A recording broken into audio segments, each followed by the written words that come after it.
Indonesia ini negeri yang baldatun thayyibatun wa rabbun ghafur.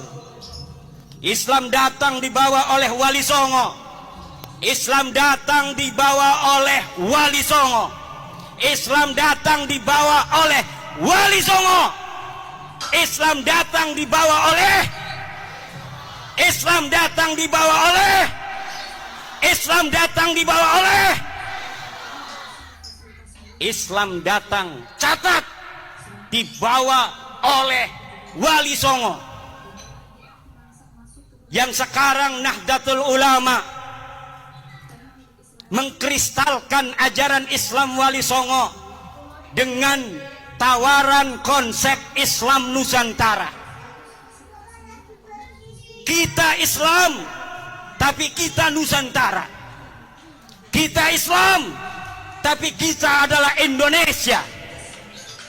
Kita Islam dengan kesadaran bahwa ada saudara-saudara kita sebangsa yang berbeda. Berbeda agama, berbeda suku, berbeda adat istiadat, berbeda budaya, berbeda bahasa. Ini harus lahir di dalam kesadaran kita, sehingga kita sebagai umat Islam bijaksana sebagai mayoritas di dalam mencetuskan setiap gagasan-gagasan kenek Indonesia Raya. Kita Bhinneka Tunggal Ika, berbeda-beda tapi satu. Kita ada berbeda dari sisi budaya, tapi walaupun kita berbeda-beda, kita tetap satu jua, yaitu Indo.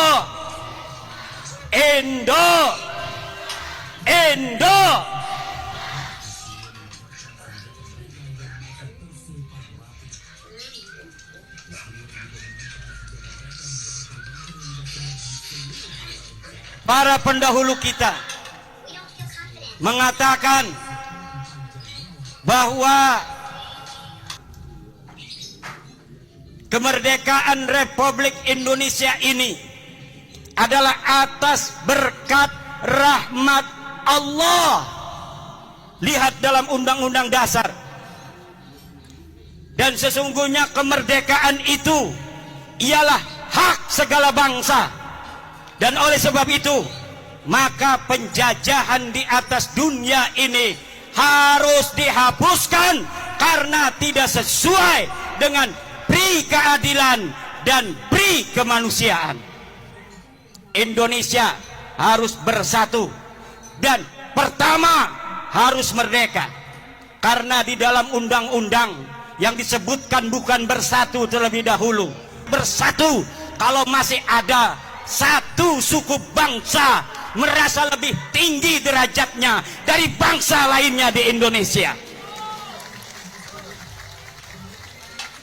Buat apa kita bersatu kalau mereka, orang-orang yang bukan pribumi Indonesia, menganggap kita pribumi Indonesia adalah sebagai budak-budak mereka. Wahai pemuda-pemuda Garut, hai pemuda-pemudi Jawa Barat, hai pemuda-pemudi Pajajaran, hai putra-putri Siliwangi, hai putra-putri Aceh, hai putra-putri Sumatera, hai putra-putri Kalimantan, hai putra-putri Sulawesi, hai putra-putri Maluku, hai putra-putri Papua, hai putra-putri Nusa Tenggara, hai putra-putri Bali, hai putra-putri Madura, hai putra-putri tanah Jawa. Kalian adalah pewaris-pewaris negeri Indonesia ini. Jangan sampai kalian di negeri kalian sendiri yang direbut dari penjajah dengan darah-darah kakek-kakek kalian sendiri.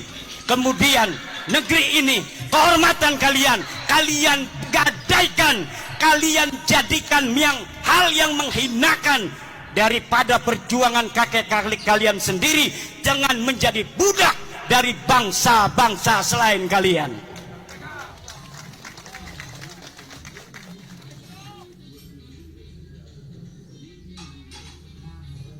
Tidak boleh dalam negara yang disebut Negara Kesatuan Republik Indonesia ini, orang Jawa Barat merasa lebih baik daripada orang Jawa Timur. Tidak boleh.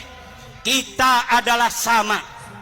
La fadla li Jawa Barat ala Jawa Timur, wala li Jawa Timur ala Jawa Barat.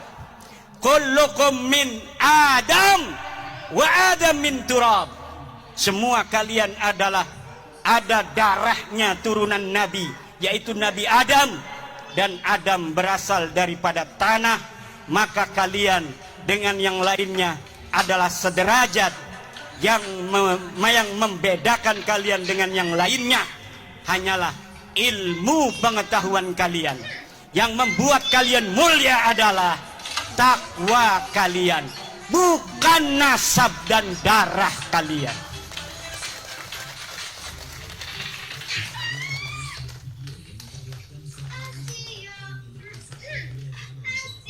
Kullukum ummahatukum waladnakum ahrara fala takunu abidan li ghairikum. Ibu-ibu kalian melahirkan kalian dalam keadaan merdeka, maka jangan sampai kalian menjadi budak-budak dari selain kalian. Di hadapan Allah kita adalah sama. Tidak boleh di dalam Negara Kesatuan Republik Indonesia, tidak ada di dalam ajaran Islam ta'lihul inas wa ta'nisul ilah. Innallaha la yanzuru ila suwarikum wa amwalikum walakin yanzuru ila qulubikum wa a'malikum. Dari Yazid bin Al-Asam dari Abu Hurairah radhiyallahu an berkata, Rasulullah sallallahu alaihi wasallam bersabda, sesungguhnya Allah tidak melihat surah bentuk wajah kalian dan harta kalian, akan tetapi Dia melihat hati kalian dan amal perbuatan kalian. Makna kalimat Allah tidak melihat di dalam hadis ini maksudnya Allah tidak menerima amal atau Allah tidak mendekatkan hambanya, karena Allah itu maha melihat segala sesuatu. Syekh Muhammad bin Abdul Hadi Abul Hasan, sabda beliau, tetapi Dia hanya melihat, yaitu maka perbaikilah amal dan hatimu, dan janganlah kamu menjadikan tekadmu hanya berkaitan pada badan dan harta.